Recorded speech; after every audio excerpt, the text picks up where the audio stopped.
La troisième saison de Masked Singer s'est achevée et bien évidemment, nous allons en parler. Bienvenue à toutes et à tous, je suis Marius, j'espère que vous allez bien. Je pense qu'on est tous d'accord pour dire que cette saison 3 était bien meilleure que la saison 2. Clairement oui les gars, il n'y a pas photo là. Alors oui, autant j'avais préféré la saison 2 à la saison 1, mais là, clairement ils se sont surpassés les gars. Alors, non seulement les costumes étaient absolument magnifiques, tous sans exception, mais en plus de ça, les prestations étaient vraiment excellentes. Toutes. Clairement, oui les amis, il y a des moments où j'avais des frissons. Par rapport à la chanson qu'ils avaient choisie, ou bien par rapport à leur voix juste. Clairement, c'était insane. Et waouh quoi, c'était vraiment une excellente saison. Alors, nous allons parler évidemment des démasquages des célébrités derrière les masques. Bref, on va parler de pas mal de choses les amis, donc tenez-vous bien les gars, tenez-vous bien. En termes de démasquage, je vais tout d'abord vous parler des démasquages hors compétition, évidemment. Par exemple, les stars internationales présentes. Nous avions Terry Hatcher derrière la coccinelle, ainsi que Seal derrière le cowboy. Et clairement les gars, ça m'a fait plaisir de les voir. Par contre, je sais pas si certains d'entre vous vont être outrés par ce que je vais dire, mais je n'ai jamais regardé aucun épisode de Desperate Housewives, clairement pas, mais je connaissais Terry Hatcher de toute façon. Je la connaissais sans avoir vu un quelconque épisode. Et quant à Seal, les gars, Seal, ça m'a fait plaisir de le voir. Alors, je vais pas prétendre connaître toutes ses chansons, c'est absolument pas vrai, mais je l'aime bien. Et avoir su que c'était lui, eh ben waouh quoi, j'aurais jamais pensé voir Seal là. Et franchement, oui, ça fait plaisir. En termes d'autres démasquages, nous avons eu les enquêteurs mystères, Anne Romanoff derrière le gorille et Kenji Girac derrière le loup. Et très clairement les gars, ça m'a fait plaisir de voir Kenji parce que je l'adore. Et ils ont beaucoup aidé en vrai. Et c'est pour ça que j'ai envie de les revoir la saison prochaine.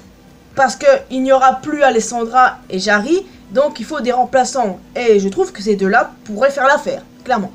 On verra bien par la suite. Et nous avons aussi eu une prestation de Jari en tant que l'éléphant, comme Angoon l'avait déjà fait durant la saison 2. Et franchement, c'était très sympa. Maintenant que nous avons parlé de ces démasquages-là, ces démasquages hors compétition, il est temps de parler de ceux en compétition, bien évidemment. Alors déjà, il faut savoir que nous avons que 11 célébrités en compétition. La 12e s'est blessée et sera très clairement là lors de la saison prochaine.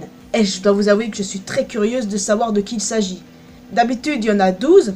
Là, elle s'est blessée pour quelconque raison. On n'en sait pas plus, très honnêtement. On pensait au départ que c'était une sorte de poisson d'avril. Mais en réalité, ce n'était absolument pas le cas, quoi. Donc, voilà, on la reverra sans aucun doute, cette célébrité, dans la saison 4.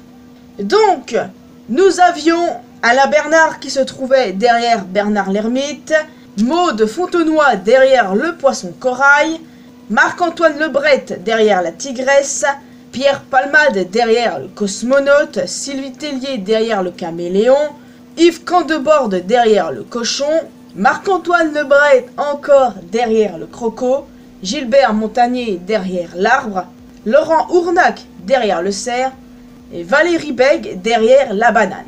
Évidemment, je vais vous parler de la gagnante Denitsa Ikonomova qui se trouvait derrière le papillon.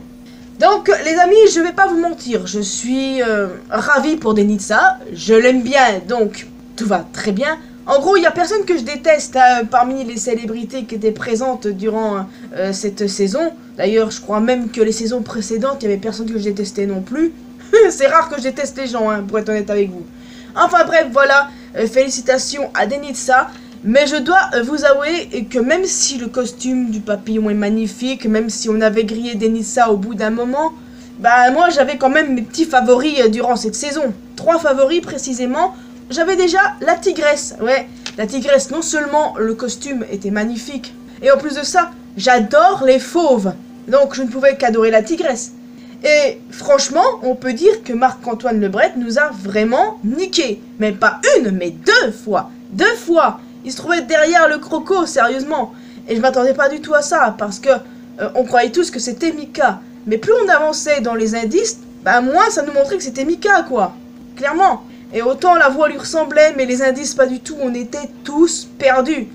Et là, je peux vous dire que quand je l'ai vu derrière le croco, là j'étais en mode, vous nous faites une grosse blague les gars. Bah non, pas du tout, c'est clairement une première.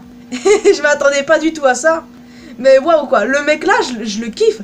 Au départ, là, lors de sa prestation en tant que tigresse, et bah quand il nous a fait une Chantal là-dessous, c'était plié.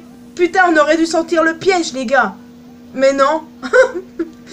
Il nous a bien niqué 2 fois, donc bravo à lui, il m'aura bien fait rire. Mon autre favori c'était le cosmonaute, parce que j'adore sa façon de chanter à Pierre Palmade, et j'aurais aimé le voir durant d'autres épisodes. Il a été démasqué lors de l'épisode 3, et je remercie pas du tout Alessandra Sublet pour ça, clairement pas, et je lui en veux beaucoup parce que c'est à cause d'elle qu'il est parti au 3e épisode. J'aurais clairement, mais clairement les gars, aimé qu'il reste un peu plus longtemps. Même s'il avait été grillé, j'aurais aimé qu'il reste plus longtemps. Parce que le but dans l'histoire, c'est certes trouver qui est derrière les masques. Mais c'est les prestations qui comptent, les gars. C'est pas parce que t'as directement grillé la personne et qu'il faut absolument l'éliminer. Et juste parce que c'est bon, on a découvert de qui il s'agit. Bah à ce rythme-là, il aurait mieux fallu le faire avec Gilbert Montagnier ou Denitsa. Il n'y a aucune logique là-dedans. Donc là, j'en veux énormément à Alessandra pour ça. Enfin bon, il m'a vraiment bien impressionné le cosmonaute, je l'ai bien kiffé. Et au final, mon 3e favori, c'était le cerf, bien évidemment. J'étais ravie de voir qu'il a accédé à la finale. J'aurais aimé qu'il gagne, mais très clairement, face à la banane ou encore au papillon, il avait aucune chance. On est d'accord là-dessus, non? J'aurais bien aimé que cette saison, ce soit un homme qui la remporte. Ça n'a pas du tout été le cas, dommage. J'espère que ce sera le cas pour la saison prochaine. Mais en tout cas, Laurent Ournac, je l'ai grillé au bout je sais plus combienième épisode. Mais j'ai sorti son nom en tout premier parce qu'il y avait des indices qui allaient dans ce sens. Et je suis allé aussi vérifier sur les réseaux sociaux ce que les gens en pensaient tout naturellement. Et j'ai vu en fait qu'ils en étaient venus à la même conclusion que moi. Et que pour certains indices, eh ben, ça m'a vraiment bien aidé. Et sérieusement, l'interprétation de Creep de Radiohead, ou encore son interprétation d'Eminem, bordel, Eminem quoi. Franchement, incroyable, juste incroyable. Là, je pense très clairement que Laurent, tu devrais envisager très sérieusement une carrière de chanteur là, parce que c'est pas possible, t'as une voix magnifique en fait. Et c'est pour ça que d'un côté, il aurait dû gagner, mais il faisait quand même pâle hein, avec la banane et le papillon. C'était clair qu'il allait pas gagner. Même si clairement j'aurais adoré. Mais je peux aussi vous dire que j'ai quand même adoré les autres. Hein. Ne croyez pas que c'est parce que j'avais 3 favoris que je n'ai pas du tout aimé les autres. Bien au contraire, les costumes étaient non seulement magnifiques et en plus de ça, les stars derrière, bah, je les adore. Par contre, j'avais raison sur 7 célébrités sur 11. Oui, c'est quand même un sacré exploit pour moi. Alors, je me suis pas planté sur le cosmonaute, le caméléon, le cochon, l'arbre, le cerf, la banane et le papillon. Oui, j'ai eu raison sur tous ces personnages. Bon, je vais admettre que pour la banane, eh ben, je me suis rangé du côté des gens de Twitter. Parce que je suis de temps en temps allé voir sur Twitter ce que les gens en pensaient. Et j'ai fini par me ranger de leur avis concernant Valérie Beg. Donc c'est à peu près un 6 sur 11 si vous voulez. Mais bon, je compte quand même ça, quoi, vous voyez. Donc voilà, ça m'a fait plaisir de voir certaines célébrités comme Gilbert Montagnier. Franchement, Gilbert Montagnier, il a une voix tellement reconnaissable, l'avoir vu. Ça m'a fait quelque chose parce que je l'ai toujours adoré aussi loin que je me souvienne. Clairement, je vous le dis, j'ai 22 ans, bientôt 23, et quelqu'un comme Gilbert Montagnier, même si tu as cet âge-là, tu le connais quoi, tu le connais, et ses chansons, je les adore, très clairement. Et je trouve adorable comme homme, clairement, il est adorable. Et franchement, ça m'a fait plaisir de le voir. Mais d'un côté, c'est assez rassurant qu'il soit pas allé en finale, parce que c'est un chanteur de base. C'est un chanteur, on a déjà eu La Rousseau qui est une chanteuse, et qui a gagné la saison 2. Et il nous fallait quelqu'un qui n'a pas le métier de chanteur qui gagne du coup la saison. Et c'était rassurant sur ce point-là. Mais je suis quand même vraiment contente que Gilbert il soit resté jusqu'à l'épisode 6 quoi. Et j'étais contente de le voir. Vraiment.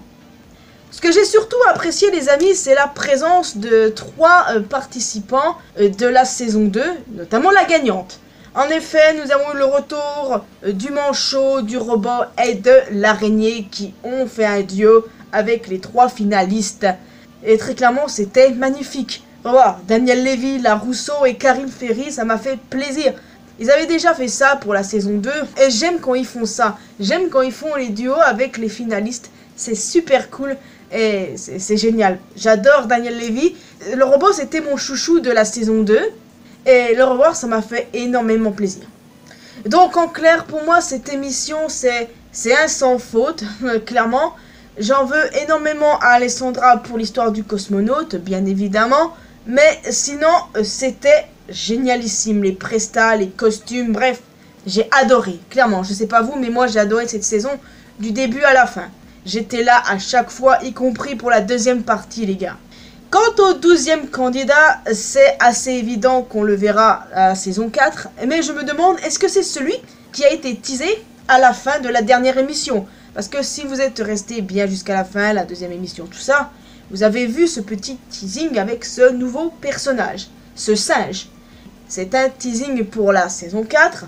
Mais est-ce que c'est le 12e candidat qui s'est blessé, qui n'a pas pu apparaître et qui apparaîtra cette saison 4? Ou bien est-ce que c'est un personnage qui n'a rien à voir, qui apparaîtra bien lors de la saison 4, mais qui n'est pas ce 12e candidat blessé? On va devoir attendre, mais en tout cas j'ai super hâte. Donc à quand la prochaine saison?